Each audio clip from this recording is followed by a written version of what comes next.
Sarah Wilson, and today I'm going to be informing you about how important early childhood education is. So first off, I'm going to start with the fact 90% of children's brain is developed by the time they reach age 5. The brain doubles in size the first 1 year, and then it keeps growing. So by age 3, it is about 80%, and then by 5, it's up to 90% developed. Putting a child through early childhood education, aka pre-primary education, makes the transition to elementary school a lot easier.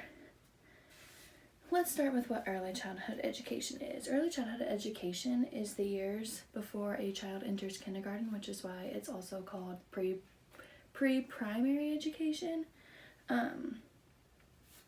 So according to Dr. Jessica Alvarado, the academic program director for the BA in Early Childhood Development at the National University, said it is an important time in children's lives because it is when they first learn how to interact with others, including peers, teachers, and parents, and also begin to develop interests that will stay with them through their lives. Early childhood also helps a lot with STEM, which is science, technology, engineering, and math. It shows a lot of STEM benefits throughout early childhood. It enables children to make vital connections between the STEM disciplines and everyday life. It lays the foundation for the STEM skills, as the STEM skills also branch off into all other subjects in education, and they're very transferable to other subjects. Early childhood education also closes the word gap. The word gap is the difference between how little or how many or a lot words that different children know. It comes from how often children are read to. So according to the website Motherly, before kindergarten, children who have never been read to will know 4,662 words. If they're read to 1 to 2 times per week, they know 63,570 words. If they're read to 3 to 5 times a week, they know 169,520 words, and if they're read to every day, they will know 296,660 words by the time they enter kindergarten, which is a huge difference from 4,000 to 296,000.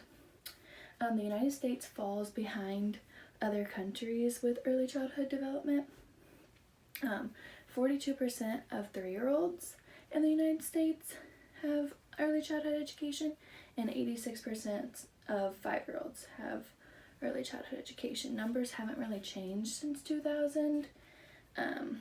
So a way we could raise these numbers is by if people were more informed of the aspects of early childhood education and the benefits that come from those.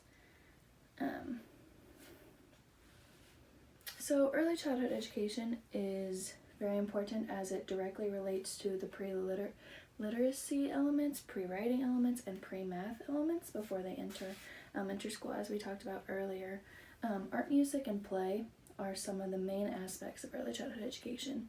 So I'm going to start with play. According to Jonah Kay at Montana State University, play helps the child learn social and motor skills and cognitive thinking. And then I have this quote from Anita Wadley that says, "When you ask me what I did in school today and I say I just played, please don't misunderstand me, for you see I am learning as I play. I am learning to enjoy and be successful in my work. Today I am a child and my work is play." So there's several different types of play. Unoccupied play is where children make random movements, and this is from birth to 3 months. Solitary play is when babies play on their own by grabbing, rattling, shaking objects, and that's from 3 to 18 months.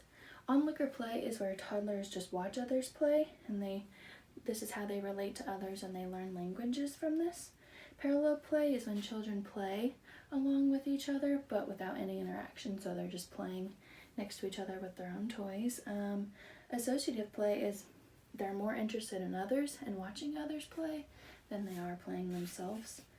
Social play is when they socialize with others by interacting with other children in the play setting. This is where they learn the social roles and they learn how to share and cooperate with others. Motor physical play is where they run, jump, play games, stuff like that that really has the gross motor skills. Big movements. Constructive play is where they create things and they gain pride from this as they accomplish tasks and create things that they imagine. Expressive play is when they play and it expresses feelings.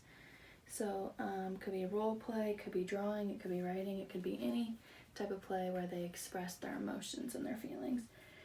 Fantasy play is when they create beyond their world and they assume adult positions as kids. So music also improves a lot of skills like fine motor skills, language development, and self-confidence. It improves fine motor skills by playing instruments, the hand-eye coordination, the ear-to-hand coordination. It improves language development by singing. When you sing, it uses the same part of your brain as you do when you're involved in learning a new language or your language. It improves self-confidence by skill building and achieving tasks again. And when you perform and stand in front of your peers, you gain confidence. Art benefits all forms of development, so it develops the physical development by coloring, drawing, fine motor skills, holding onto a marker, holding onto a pencil, coloring with crayons, stuff like that. Social is like if you're working together on art, and when you ask for help, you learn that you need to ask for help if you don't know what to do, if you don't know how to draw something. Cognitive is all about the colors and the shapes of art. So like learning that red and blue make purple, and yellow and blue make green, and all of those things. Emotional, it represents experiences. If you're drawing an experience that you've had, or you're drawing how you feel, or something that is important to you, you're creating artwork that's important to you, it really builds that emotional development of a child. And then they feel very valued from their work.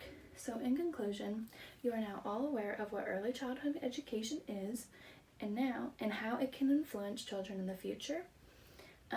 You're also aware how important play, art, and music are and their benefits in early childhood education. Play is very underrated in any education and is one of the main aspects of how children learn, with open-ended questions while playing with others. So I hope you all have learned about the effects of early childhood education on a child. Thank you.